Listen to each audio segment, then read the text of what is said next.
Good morning बच्चों, मैं Catholic mission high secondary school Jhabua से ललिता मैम। आज मैं कक्षा छठी विषय हिंदी पाठ 7 हम बीमार ही क्यों हो पढ़ाने जा रही हूँ। आप सभी बच्चे ध्यान से जो मैं पढ़ा रही हूँ उसको देखेंगे और सुनेंगे। तो सभी बच्चे अपनी बुक निकालिए और जो मैं पाठ पढ़ा रही हूँ उसको ध्यान से सुनिए। पाठ 7 हम बीमार ही क्यों हो। इसके जो लेखक है डॉक्टर आनंद है। कौन है? डॉक्टर आनंद। तो सबसे पहले हम इसका जो केंद्रीय भाव है उसके बारे में थोड़ा सा देखते हैं। बस प्रस्तुत पाठ में लेखक ने बताया है कि हम बीमार का उपचार कराने से अच्छा बीमार ही न हो। स्वस्थ रहने के सामान्य नियम इस पाठ में बताए गए हैं। शरीर 5 तत्वों से मिलकर बना है। हमारा जो शरीर है कितने तत्वों से मिलकर बना है?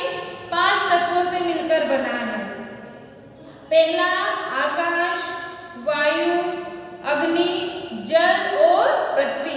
ये 5 तत्वों से मिलकर जो हमारा शरीर है वो बना है। लेखक ने संतुलित आहार, प्रातः भ्रमण, व्यायाम आदि को स्वास्थ्य के लिए हितकारी बताया है। इन उपायों से हम अपने जीवन में स्वस्थ रह सकेंगे। संतुलित आहार के लाभ एवं संयमित जीवन जीने की प्रेरणा इस पाठ से प्राप्त होती है। तो ये लेखक ने कुछ बातें हमें बताई है। अब हम इसको आगे पढ़ेंगे। एक कहावत है, बीमारी का निदान कराने के बजाय बीमार न पड़ना ही बुद्धिमत्ता है। ये ऐसा कहा गया है, परंतु वो ये बीमार होना सब अपने ऊपर है। अगर हम स्वस्थ खाना, शुद्ध खाना खाएंगे, शुद्ध पानी पिएंगे, नियमित व्यायाम करेंगे तो हमारा शरीर स्वस्थ रहेगा और हम बीमार नहीं पड़ेंगे। हमारा शरीर 5 भौतिक तत्वों से मिलकर बना है। कौन कौन से 5 तत्वों से मिलकर बना है? पहला आकाश, दूसरा वायु, तीसरा अग्नि, चौथा जल और 5वां पृथ्वी। तो ये 5 तत्वों से मिलकर हमारा शरीर बना है। इन तत्वों की संतुलित मात्रा शरीर को स्वस्थ रखती है। इसके अभाव में शरीर अस्वस्थ हो जाता है। अगर ये 5 तत्व न हो तो हमारा जो शरीर है वो कैसा हो जाता है? अस्वस्थ हो जाता है। अर्थात 5 तत्व हमारे शरीर के लिए 5 प्रकार के भोजन है। जो हमारे 5 तत्व है एक तरह से हमारे लिए 5 प्रकार के भोजन है। इनमें से किसी एक या 2 तत्व की हमारे शरीर में कमी हो जाने से हम बीमार हो जाते हैं। अगर इन 5 तत्वों में से किसी एक तत्व या 2 तत्व की कमी हो गई तो हम क्या हो जाते हैं? बीमार हो जाते हैं। उस समय हम इन्हीं तत्वों का बुद्धिमत्ता पूर्वक उपयोग करके आरोग्य लाभ प्राप्त कर लेते हैं। जब हम बीमार होते हैं तो इन तत्वों की पूर्ति कर हम वापस से ठीक हो जाते हैं। प्राचीन युग में इन 5 तत्वों को निर्दोष बनाए रखने के लिए अथक प्रयास किए जाते हैं। उस युग में स्वच्छ और निर्मल आकाश में शुद्ध वायु श्वास लेने के लिए मिलती थी। नदियों का पवित्र जल प्राणों की शक्ति प्रदान करता था। सूर्य के प्रकाश का श्रद्धा और भक्ति के साथ उपयोग होता था।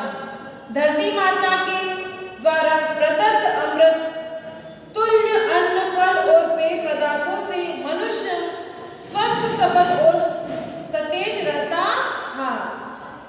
लेकिन आज उन्हीं 5 तत्वों को प्रदूषित करने के लिए विश्व में एक होड़ सी लगी हुई है। क्या कह रहे हैं लेखक? पुराने जब प्राचीन समय में स्वस्थ रहने के लिए निर्मल आकाश, शुद्ध वायु श्वास लेने के लिए और नदियों का जो पवित्र जल होता था उन्हीं से लोग अपना जीवन यापन करते थे। परंतु अभी वर्तमान में लोग इन्हीं 5 तत्वों को प्रदूषित करने में लगे हुए हैं। उपवनों को नष्ट करके शहर बसाए जा रहे हैं। जंगलों को नष्ट करके काट करके लोग वहां पर रहे हैं, जो वायु को दूषित कर रहे हैं, जो वायु को क्या कर रहे हैं, प्रदूषित कर रहे हैं। आए दिन अणुबमों की परीक्षण होते हैं, आए दिन लोग क्या अणुबमों का परीक्षण कर रहे हैं। फलस्वरूप ऋतुएं अपने समय पर नहीं आती और हम महामारी से हमेशा ग्रस्त होते हैं। अभी आपने देखा होगा, अभी वर्तमान, अभी फिलहाल में जब बारिश का समय नहीं है, फिर भी हमारी यहाँ पर वर्षा होती जा रही है, बेमौसम की वर्षा।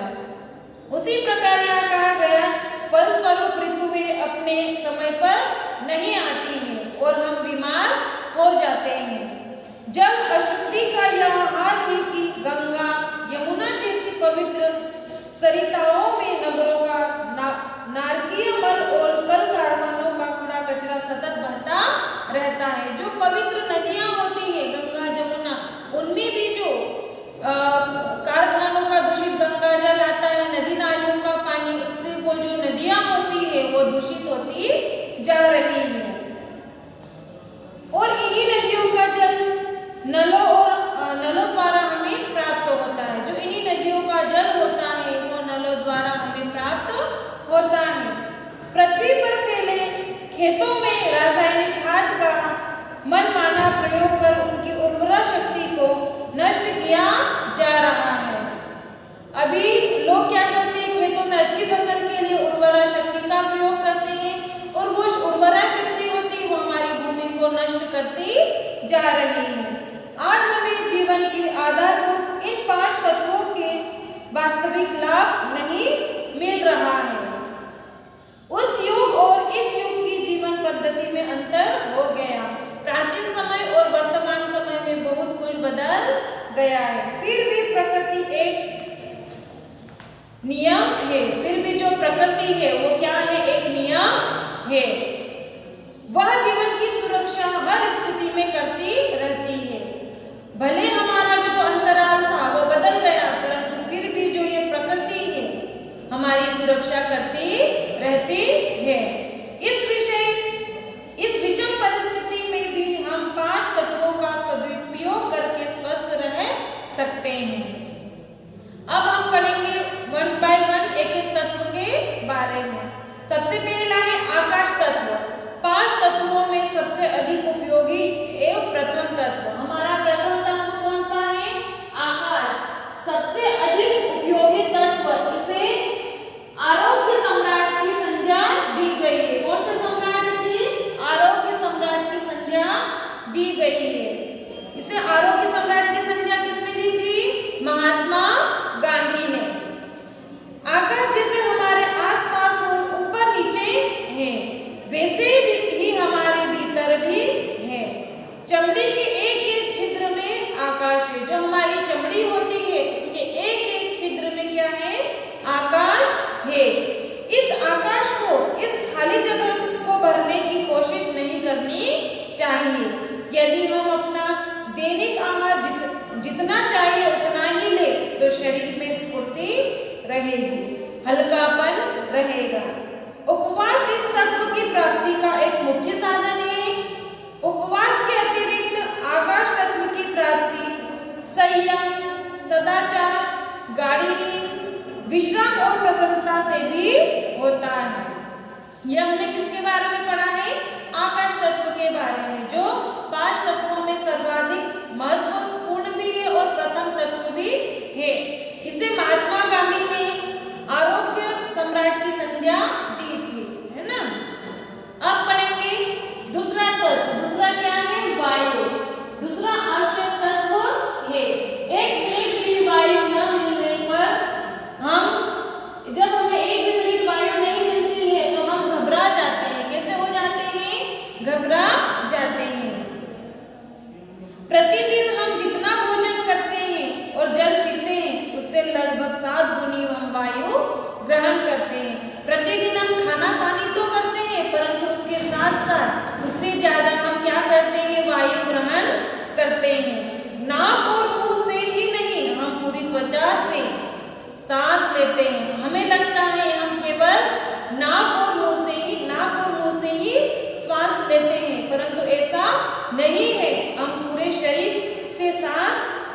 शरीर के जो असंख्य छिद्र होते हैं, प्रत्येक छिद्र से हम सांस लेते हैं। शुद्ध वायु में टहलने और व्यायाम करने से हमें इस तत्व की प्राप्ति आसानी से होती है। टहलने के लिए बस्ती से दूर कोई साफ सुथरा पथ चुनना चाहिए जो प्रकृति के साम्राज्य से होकर गुजरता है। टहलने के अतिरिक्त आसान प्राणायाम, तैराकी के अन्य कसरतों के माध्यम से हम अपने शरीर को वायु तत्व तक कर सकते हैं।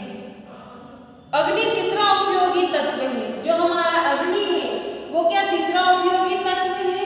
इस तत्व की कमी से, जो हमारा अग्नि तत्व है, इस तत्व की कमी से कौन कौन से रोग होते हैं? गाठिया, मंदाग्नि, बुढ़ापा आदि का उपद्रव है। जो हमारे शरीर में कमियां होती है वो अग्नि तत्व से होती है। अग्नि तीसरा उपयोगी तत्व है। शास्त्रों में सूर्य और अग्नि को देवता मानकर उनकी पूजा अर्चना की जाती है। अग्नि को देवता मानकर हमारे समाज में लोग इसकी पूजा करते हैं। सूर्य केवल प्रकाश और ताप ही नहीं देता, बल्कि वह बुद्धि और लंबी उम्र भी प्रदान करता है। सूर्य के बिना जीवन की कल्पना भी नहीं की जा सकती है। भारत ही क्यों, रोम, यूनान, मिस्र सभी जगह सूर्य को देवता माना जाता है। अग्नि तत्व के अभाव में शरीर निर्जीव हो जाता है। अग्नि तत्व नहीं होता है तो हमारा जो शरीर है वो कैसा हो जाता है? निर्जीव हो जाता है। इस तत्व के शरीर में अधिकता होने से आँख, जीभ आदि लाल हो जाते हैं। अगर हमारे शरीर में अग्नि तत्व की अधिकता हो गई तो हमारी जो आँखें हैं, जीभ है, वो कैसी हो जाती है? लाल हो जाती है। मिजाज गर्म और क्रोधी हो जाते हैं। सूर्य का सही लाभ लेने के लिए स्वास्थ्य विशेषज्ञ सूर्य निकलने से पहले उठने को अच्छा मानते हैं। जब हम सूर्य निकलता है, उठने से पहले हमें सूर्य की जो प्रकाश होती है उसे ग्रहण करना चाहिए। नंगे सिर और नंगे पांव वायु सेवन के लिए खुले मैदान में निकलने की सलाह दी जाती है। प्रातःकालीन किरणें त्वचा द्वारा रक्त में प्रवेश कर लेती है। प्रातःकालीन जब हम सूर्य की किरणें ग्रहण करते हैं तो वह हमारे शरीर में क्या करती है? रक्त प्रवेश करती है और अंदर पहुंचकर विटामिन डी की वृद्धि होती है। सूर्य की किरणों से हमें क्या मिलता है? Vitamin D. सूर्य नमस्कार करने से शरीर की अधिक मात्रा में लाल रक्त कण उत्पन्न होते हैं। कौन से रक्त कण उत्पन्न होते हैं? लाल रक्त कण। और हमारी जीवन शक्ति बढ़ती है। जल चौथा तत्व है। जो जल है वो हमारा चौथा तत्व है। इसको जीवन तथा अमृत भी कहा जाता है। जल को क्या कहा गया है? जीवन तथा अमृत भी कहा गया है। इसको जीवन तथा अमृत भी कहते हैं। स्पष्ट है कि जल जीवन के लिए कितना आवश्यक है। जो हमारा जल है जीवन जीने के लिए कितना आवश्यक है। वस्तुतः जल प्राणियों का प्राण है। हमारे शरीर के वजन के 100 भागों में 70% भाग केवल जल का है। कितने प्रतिशत भाग? 70% भाग केवल जल का है। हमारे दांत, जो शरीर के अंदर सबसे कठोर अंग गिने जाते हैं, जो हमारे शरीर के अंदर दांत होते हैं वे सबसे कठोर माने जाते हैं। 4% जल धारण करते हैं। जल भोजन का सबसे बड़ा आवश्यक अंग है। जल के योग से ही खून हमारे सूक्ष्म अवयवों का पोषण करते हैं। जल ही त्वचा से पसीने के रूप में, फेफड़ों से वाष्प के रूप में और पेट से मल मूत्र के रूप में शरीर की गंदगी को बाहर करता है। जो जल होता है हमारे शरीर के अंदर जो गंदगी होती है पसीने के रूप में और पेट से मल मूत्र के रूप में हमारे जो शरीर की गंदगी होती है उसे बाहर करता है। प्रातःकाल सूर्योदय से पूर्व शैया